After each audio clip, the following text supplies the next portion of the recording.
आरोप करणं हा दमानिया यांचा व्यवसाय। दमानिया ओबीसी नेत्यांना टार्गेट करतात। ओबीसी आंदोलक नवनाथ वाघमारे यांची हॉटेल मेरिटवर प्रतिक्रिया। सेटिंग करण्यासाठी त्या प्रयत्न करत असतात, या पलीकडे त्या काहीही करत नाहीत। जरांगे संपलेला आहे तो रानू मंडल झालेला आहे।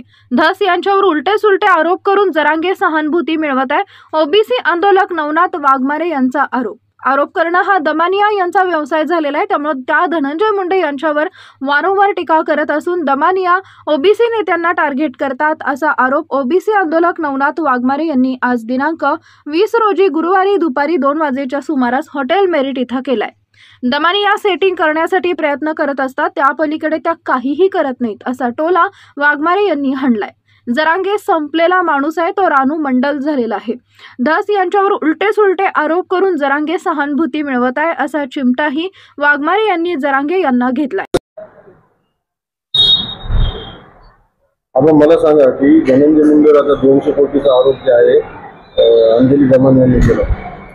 दमनिया पूर्वीपासूनच अनेक नेत्यावर आरोप करायचे त्यांचं काम आहे, तो त्यांचा व्यवसाय आहे। दमनियाताई या वारंवार आरोप करून अनेक ओबीसी नेत्यांना मलिन करण्याचं काम त्यांचं कर्तव्य म्हणून करतात, परंतु त्यामध्ये कुठलंही तथ्य नसतं आणि कुठलंही त्यामध्ये काही निष्पन्न होत नाही। यापूर्वी अनेक एकनाथ खडसे असतील, छगनरावजी भुजबळ साहेब असतील, नितीन गडकरी साहेब असतील, अनेक नेते आपले जालन्याचे आमदार अर्जुन खोतकर असतील, यांच्या सगळ्यावर आरोप केले त्यांनी, पण त्याच्यात कुठेही काही झालं नाही। दमनिया ताईंना फक्त आरोप करायचे, दबाव निर्माण करायचा, कुठेतरी मीडिया ट्रायलच्या माध्यमातून राजीनामा घेता येतोय का याच्यासाठी त्या प्रयत्नशील असतात आणि याच्यातून आपल्याला काय घेता येईल, काय याच्यामध्ये आपल्याला किती मध्ये सेटिंग करता येईल यासाठी त्या प्रयत्नशील असतात। याच्यापेक्षा ते काही करू शकत नाहीत।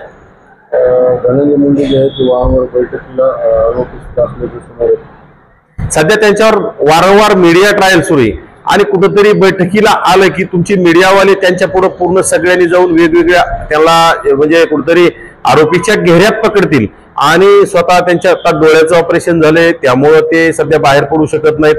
दोन्ही डोळ्यांचं ऑपरेशन झालंय, त्यासाठी आराम करत असतील आणि बाहेर आलं तर नक्कीच मीडिया त्यांना घेऊन कुठेतरी उलटे सुलटे प्रश्न विचारून टार्गेट करण्याचं काम होईल। त्यापेक्षा म्हणजे कॅबिनेट बैठकीला न आलेलं बरं, एकदम तब्येतीला बरं वाटेल तोपर्यंत ते आराम करतील, त्यानंतर नक्कीच बाहेर पडतील। धनंजय मुंडे एवढे कच्चे बी नाहीत की येणाऱ्या काळात नक्कीच एकदा त्यांच्या तब्येतीतून ओके झाले ना तर प्रसार माध्यमांना येऊन सर्व गोष्टींची ते उत्तरे देतील। नक्कीच त्याला मला असं वाटतं की मुख्यमंत्री आणि उपमुख्यमंत्र्यांनी फक्त बोलण्यापासून थांबवलं असेल, नाहीतर धनंजय मुंडे यांनी यापूर्वी सगळा पर्दाफाश केलेला असता। जरांगे पाटील आणि सुनील दस यांचे मग काय चाललंय हे बघा, जरांगे सध्या रानू मंडल झालेलं आहे। रानू मंडल म्हणजे जरांगे संपलेला आहे। जसं रानू मंडल गाजल्या आणि रानू मंडल आता त्याला कोणी विचारत सुद्धा नाही अशी परिस्थिती जरांगीच झाली, परंतु जरांगेला झोप येत नाही त्यामुळे रानू मंडल झाल्यामुळे। जरांगेला काय झालंय, सुरेश दस हे धनंजय मुंडे यांना भेटले म्हणून त्याला ते काय तर कोलीत मिळालं, कुठतरी सुरेश दसावर टीका करायचं। खरं तर मराठा समाजाचा नेता सुरेश दस झाले होते, हे जरांगेला सुरुवातीलाच पटत नव्हतं, कारण समोर 10,000 लोक बसलेले असतात, एकटा व्यासपीठावर जरांगे बसायचा आणि आज अशी परिस्थिती निर्माण झाली होती। संतोष भैया देशमुखांच्या हत्येपासून जेवढे मेळावे मोर्चे झाले त्यामध्ये सुरेश दस यांच्यासह शेकडो नेते त्या व्यासपीठावर राहायचे आणि जरांगेला तिथं कोपऱ्यात एका बसावं लागत होतं। ही जरांगेचं खरं दुःख नव्हतं, परंतु आता जरांगेला आयतं कोलीत भेटले किंवा सुरेश दस इकडे भेटले, कुठेतरी आता सुरेश दस यांच्यावर उलटे सुलटे आरोप करून जरांगे पुन्हा समाजाची सहानुभूती मिळवण्याचा प्रयत्न करील।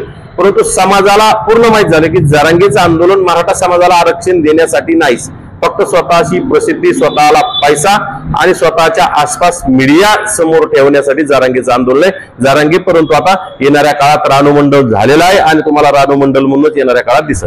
संतोष देशमुख खून प्रकरणामध्ये जे आहेत हे बघा, संतोष देशमुखांच्या हत्येच्या मारेकऱ्यांना फाशीची शिक्षा झाली पाहिजे हे सर्वच नेते मंडळी म्हणतात, परंतु हे कुठतरी प्रशासनाचं गृह विभागाचं हे कुठतरी अपयश म्हणावं लागेल।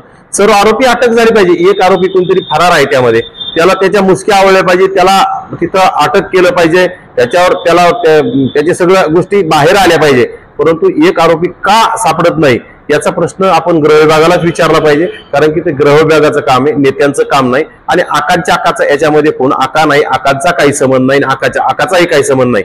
यामध्ये गृह विभाग आणि न्यायालय त्याच्या पद्धतीने काम करतं, आपण फक्त बघत राहायचं। फक्त यामध्ये काय झालंय, कुठेतरी स्वतःला प्रसिद्धी मिळवण्यासाठी याच्यावर आरोप करायचे, त्याच्यावर सुरेश दस असतील, किंवा बजरंग सोनवणे असतील, संदीप क्षीरसागर असतील, ते स्वतःला कुठेतरी प्रसिद्धी मिळवती, स्वतःचं मोठेपण मिळवण्यासाठी कोणाला तरी आका म्हणायचं, आकाच्या आका कुठंतरी असं काही वल्गना करून कुठेतरी एखाद्या नेत्याला बदनाम करण्याचा हा प्रयत्न आहे. बाकी याच्यामध्ये काही होणार नाही. हे सगळं कोर्टाच्या हातात असतं. येणाऱ्या काळात कोर्ट जी शिक्षा देईल ती त्यांना मान्य राहील सर्वांना, आणि कोर्टाच्या व्यतिरिक्त कोणी याच्यामध्ये काही करू शकत नाही. कारण की हा देश संविधानावर चालतो, हा देश न्यायावर चालतो. त्यामुळे कुठेतरी जरांगे सारख्या बालिश माणसाने सांगायचे किंवा याला असं केलं पाहिजे, याला फाशी उस्तर आम्ही हेच करणार नाही, त्याला फाशी उस्तर हे करणार नाही. जरांगेला अभ्यास पाहिजे. हा देश काही हुकुमशाहीवर चालत नाही, हा देश लोकशाहीवर चालतो.